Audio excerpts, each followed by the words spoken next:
Hello everyone, after long time চলো তোমাদের সাথে একটা মনের মতো একটা ব্লগ শেয়ার করি।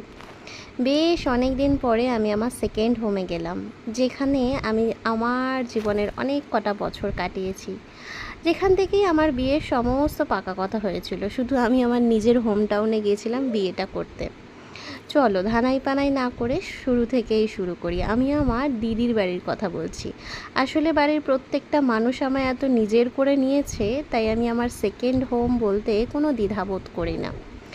এই দিদির বাড়িতে যখন আমি যাই, তখন আমার যত রকম পেন্ডিং কাজ থাকে, সেটা সেলফ কেয়ার হতে পারে, হেয়ার কেয়ার হতে পারে, সেটা আমার নানা রকম পেন্ডিং শপিং, এমনকি ঘরের কিছু কিছু দৈনন্দিন জীবনের যেগুলো ইউজ করা, আমার কিছু কেনাকাটা, সব কিছু পেন্ডিং কাজগুলো আমি জমা করে রাখি।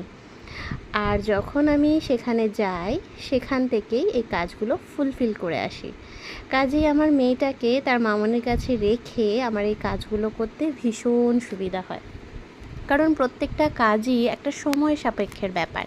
আর আমার ঘরে সেরকম কেউ নেই, তোমরা জানোই। তা যাই হোক, বিকেলবেলা আমি আমার বিয়ে করা বয়ফ্রেন্ডের সাথে বেরিয়ে পড়লাম। আমি আসলাম বাড়ি থেকে আর সে আসলো অফিস থেকে। বেশ মনে হচ্ছিল যেন আমরা ঠিক ডেটিংয়ে বেরিয়েছিলাম, তাই সেরকমভাবেই দুজনা ঘুরছিলাম। ওই দেখো, হাতে দেখলে কত রকম জিনিস কিনেছি। প্যাকেটের ভেতরে যে কী আছে দেখলে কি ভীষণ হাসতে।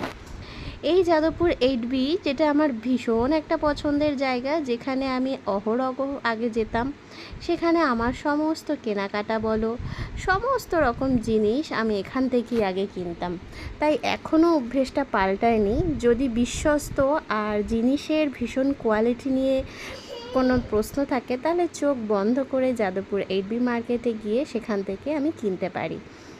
আর সেটা যে কোনো জিনিস হতে পারে, আমার জুতো থেকে শুরু করে আমার ঘরের জিনিস, আমি সব কিছুই ওখান থেকে কেনাকাটা করি। আর সেটা ভীষণ বাজেট ফ্রেন্ডলিও হয়, আবার খুব টেকসইও হয়। তা যাদবপুর 8B বাস স্ট্যান্ডের কাছে এই যে মোমোর স্টলগুলো বসে, এই যে সেই মোমো যেটা আমাদের দুজনার পছন্দ, আর আমার তো বরাবরের জন্য ভীষণ পছন্দ। একটা মোমোর প্লেটে কি সুন্দরভাবে লাল সাদা সবুজ দিয়ে সাজিয়ে দেয় দেখবে। ওই দেখো, ওখানে একটা ধনেপাতার চাটনিও থাকে, আবার একটা টমেটোর সসও থাকে, আবার মেয়োনিজও থাকে, আবার যেমনি থাকে বড় সাইজের মোমো, আবার স্যুপ। এরকমভাবে সাজিয়ে আমি খুব কমই মোমো খেয়েছি, আর স্বাদ তো বলতে গেলে দারুণ। ওকে চলো, দ্যাটস ইট ফর টুডে। কেমন লাগলো আমাদের পুরো ব্লগটা জানিও। বাই।